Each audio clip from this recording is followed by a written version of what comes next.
one went Aiden Hutchinson to the Jacksonville Jaguars. I think we've had this conversation a ton. We are team Aiden Hutchinson over Kayvon Thibodeau, at least right now.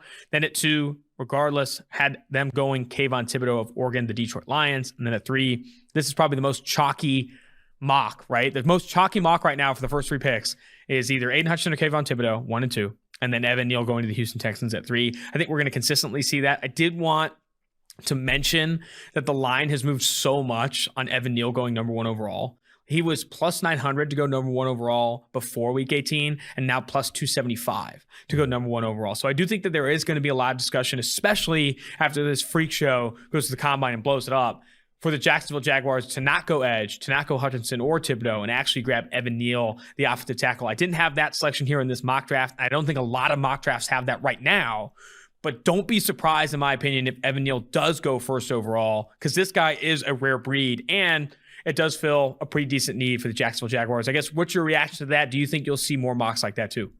Well, the odds-wise, like a portion of that was that if Detroit ends up with the number 1 overall pick, they were not selecting Evan Neal. Yeah. Like, flat out would not. That's a good point. So that was still up in the air. That was still in a possibility until obviously after the season ended. So I think that's why you see the odds decreasing, because for the Jaguars, even though I don't think they'll go tackle, you drafted tackle in top 50 picks last year.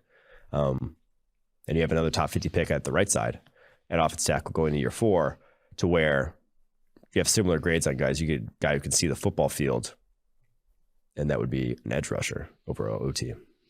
Another chalky selection that we went into detail on a previous podcast that we're going to consistently mock, I assume, is the Jets grabbing Derek Stingley at number 4 overall. Jets fans don't want a cornerback. I get that.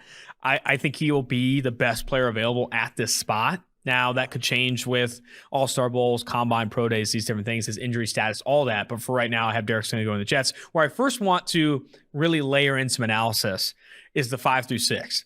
I have the Giants at 5 taking Ike Ekwonu, the NC State offensive tackle, also friend of the show.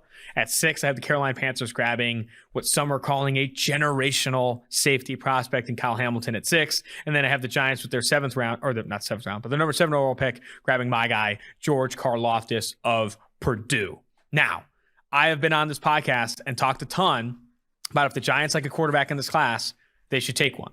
In this situation, I don't have them liking a quarterback over Daniel Jones and opting to fill the trenches. And honestly, like I said, it all depends on your evaluation of this class. If you think Sam Howell is better than Daniel Jones and has better prospects to become good, you probably take him at one of these spots. If not, I think filling the trenches makes the most sense. Getting Ike Ekwonu, who can play guard or tackle, and then George Karlaftis, who I think is deserving of a top 10 pick. I like these 2 picks a lot. I think this could ultimately be what happens too. Maybe you swap out an Ekwonu for a Charles Cross of Mississippi State, but I think the trenches is where they go if they don't like this quarterback class. Yeah, let's say the Giants really aren't in a position to be passing up talent.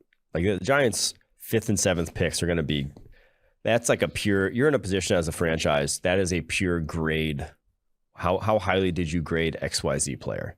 If that XYZ player plays cornerback, you draft that guy. If that XYZ player plays safety, you draft that guy who plays OT. Doesn't matter. Wherever he plays, whoever you have the highest grade on, you're taking it with those 2 picks, because there's no real position on the roster where a guy's not going to see the football field.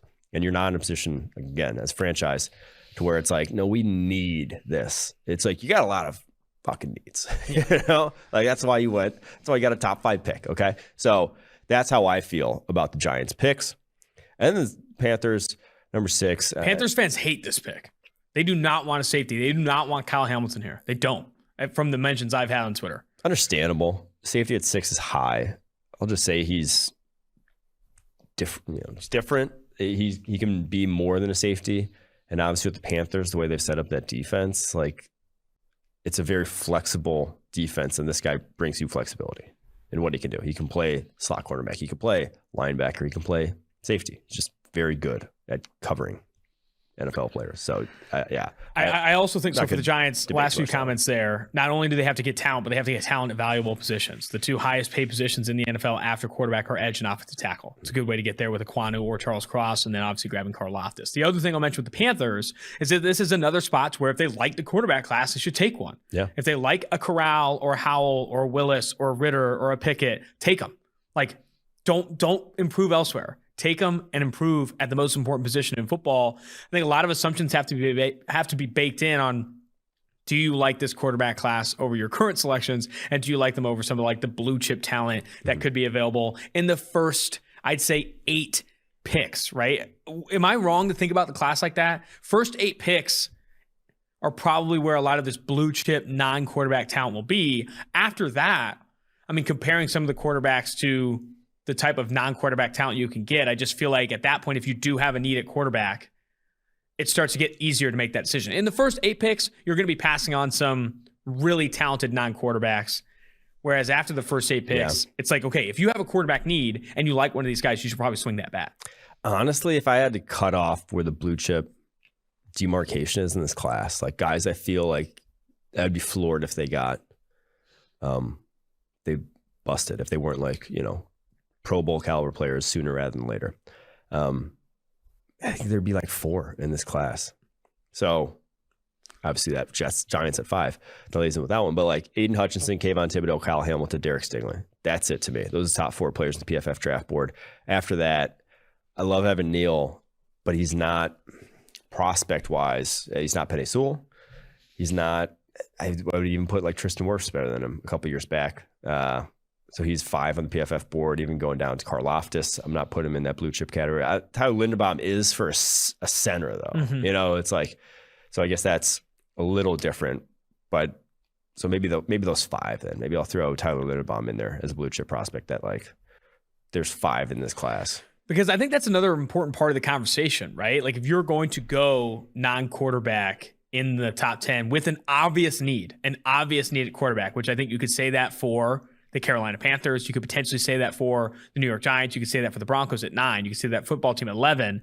If you're going to go non-quarterback, that guy better be blue chip. Because it's just not like, tier 2 non-quarterback talent is not worth the potential upgrade you could have if one of these quarterbacks does pan out according to or above expectation. Moving forward, beyond these picks, I want to read them, but spend some time on the Broncos, the first quarterback pick that comes off the board. At 8, I have Charles Cross of Mississippi State going to the Falcons. I know they've made investments in Caleb McGarry, Jake Matthews, but I think they have to get better at offensive tackle. It could be an opportunity to move on from Caleb McGarry. And I think Charles Cross is a top 10 player. I think Charles Cross will ultimately go in the top 10. Falcons could be a spot for him. Then first quarterback off the board, PFF's new QB1, Sam Howell. Are you on board? I think I'm on board. Are you?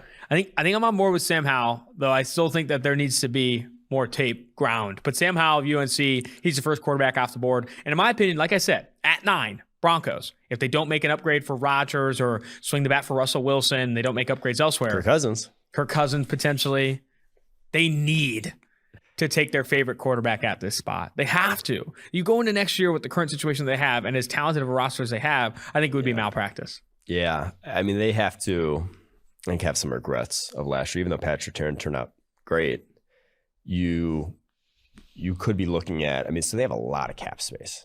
$47.6 million as it stands right now in 2022 because they have drafted well. Like they have young players who are talented and filled out that roster to a degree to where quarterback is the missing piece. If they can find one now, that's it. Can they find one? And with that much cap space, I am inclined to say they're probably going to do it via trade. They're going to be desperate to do it via trade because that's obviously when you can fit a guy under your cap, you go ahead and do it. Sure thing is always better than the risk, even if they did, use that 9 overall pick on a Sam Howell and he hits and he turns out to be this guy, you're looking at a real Super Bowl window, even in the division they're in. At 10, I have the New York Jets going Drake London, who I think is trending to be my new wide receiver 1. I'm a big fan of Drake London. I think Drake London compared to Jameson Williams, especially with the injury, maybe you can, that helps you split some of these hairs, right? I like his size. I think he's been one of my favorites to study in this draft class. I remember I tweeted out the tweet to save your likes on. What did I say? Should be in the wide receiver 1 conversation. But I also think for the Jets, I think it's a great get, right? I think they need, in addition to Elijah Moore, to fit this offense with someone in who can be a 10, 12, 15 target type of receiver for Zach Wilson. I think Drake London fits that. I think that's one of my favorite picks of the top 10 from a fit and value perspective.